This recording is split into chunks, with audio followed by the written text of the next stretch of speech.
Halo, selamat pagi semuanya. Bagaimana kabarnya hari ini? Oke, kembali lagi kita masuk ke materi selanjutnya, yaitu tentang pendapatan per kapita. Tujuan dari pembelajaran kali ini, kalian bisa nanti dapat menghitung pendapatan per kapita dan mendeskripsikan distribusi pendapatan.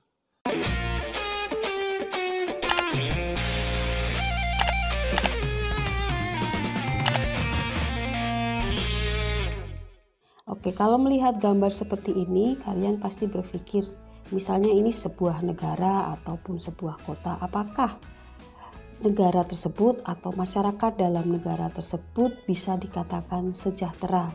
Ini menjadi sebuah pernyataan atau pertanyaan buat kalian sendiri ketika melihat sebuah gambar seperti ini. Nah, salah satu indikator untuk mengukur tingkat kesejahteraan masyarakat itu dapat diketahui melalui perhitungan dari pendapatan per kapita.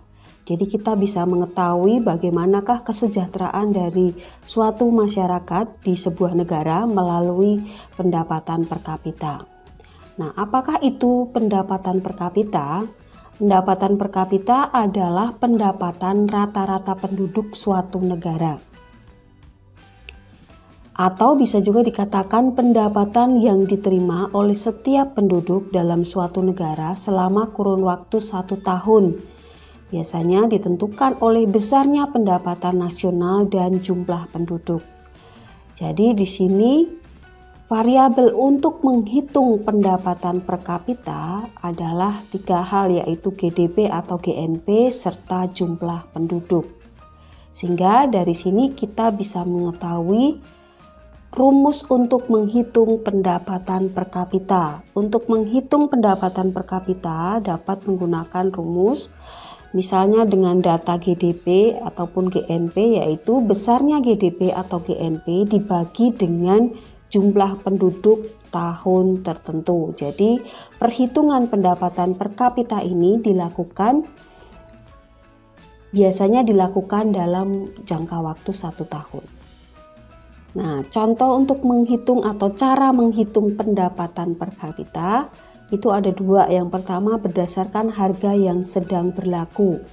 Kalau kita menghitung berdasarkan harga yang berlaku, maka itu nanti disebut sebagai pendapatan per kapita nominal.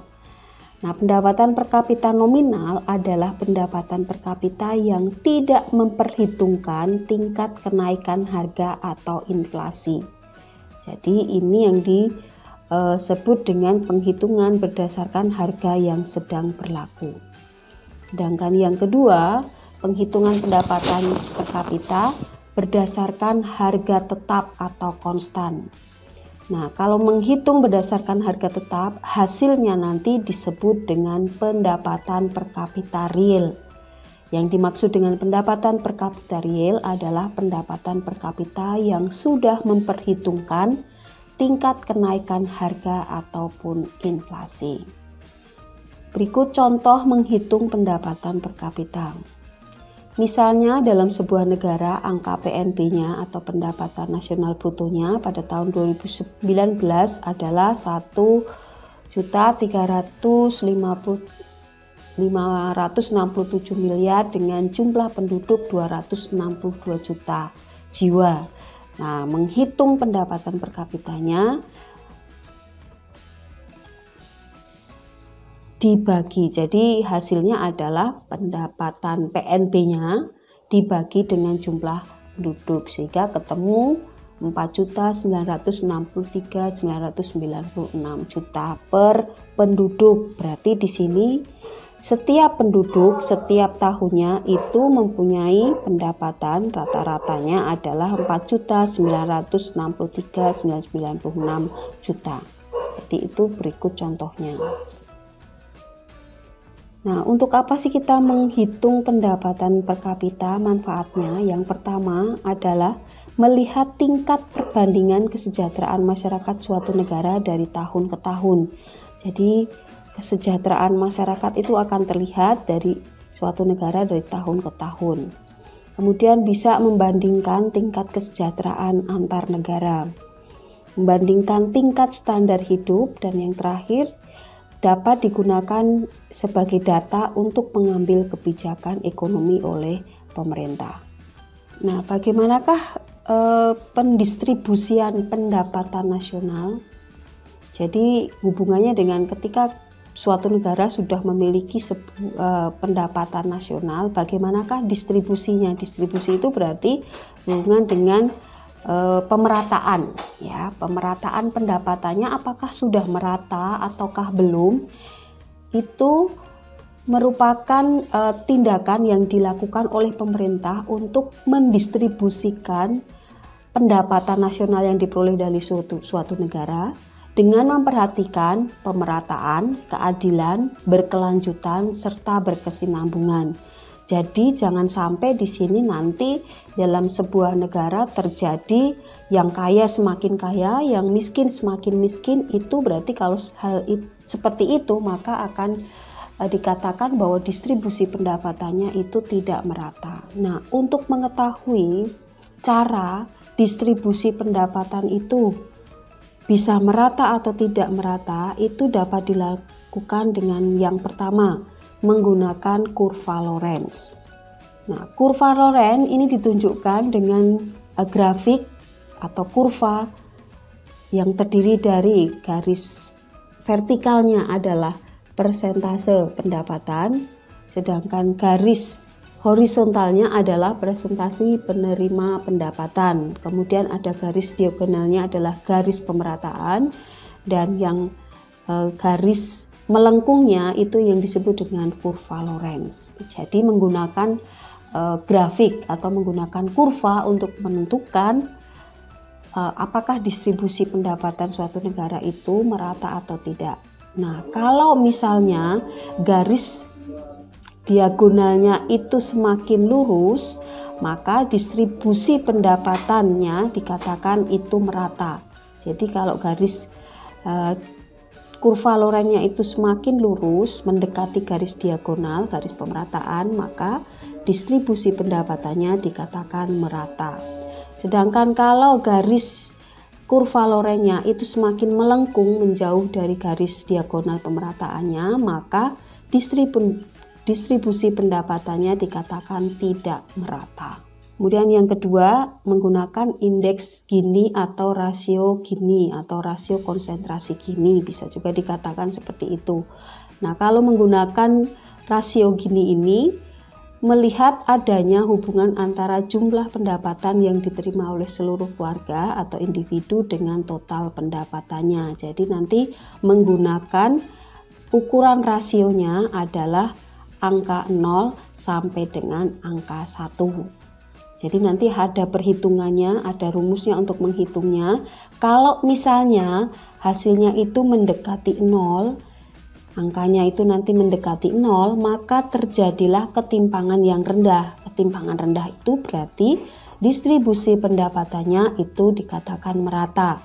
Sedangkan kalau nanti hasil perhitungannya itu angkanya mendekati angka 1, maka dikatakan ketimpangannya tinggi atau distribusinya tidak merata.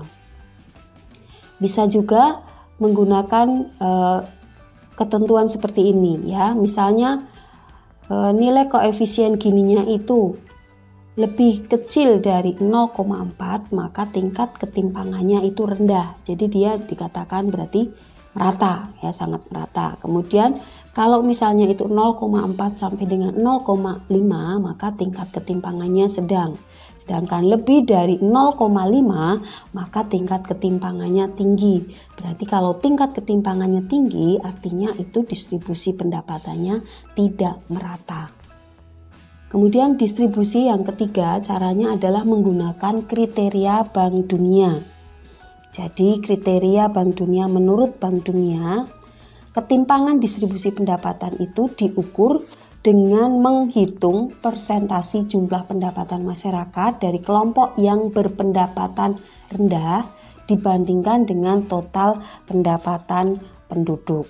Nah, ini ketentuan yang merupakan indikator ketimpangan menurut Bank Dunia. Jadi kalau dikatakan ketimpangannya tinggi, itu kalau misalnya 40% penduduk berpendapatan rendah menerima kurang dari 12% dari total pendapatan. Sedangkan kalau untuk ketimpangan yang sedang itu kalau misalnya 40% penduduk berpendapatan rendah menerima 12% sampai dengan 17% dari total pendapatan. Sedangkan kalau ketimpangannya rendah, 40% penduduk berpendapatan rendah menerima lebih dari 17% dari total pendapatan. Jadi bisa dikatakan di sini ya, sekali lagi kalau itu ketimpangannya tinggi, berarti itu distribusi pendapatannya itu tidak merata. Berarti di sini dikatakan di situ bahwa 40% penduduk berpendapatan rendah menerima kurang dari 12% dari total pendapatan. Jadi hanya mereka 40% penduduk pendapatan rendah itu hanya menerima kurang dari 12% dari total pendapatan. Kemudian kalau ketimpangannya sedang berarti distribusi pendapatannya itu sedang ya, sedangkan kalau ketimpangannya rendah berarti distribusi pendapatannya itu merata. Oke, demikian penjelasan Bu Eti kali ini. Terima kasih. Jangan lupa untuk nanti mengerjakan tugas yang akan Miss berikan.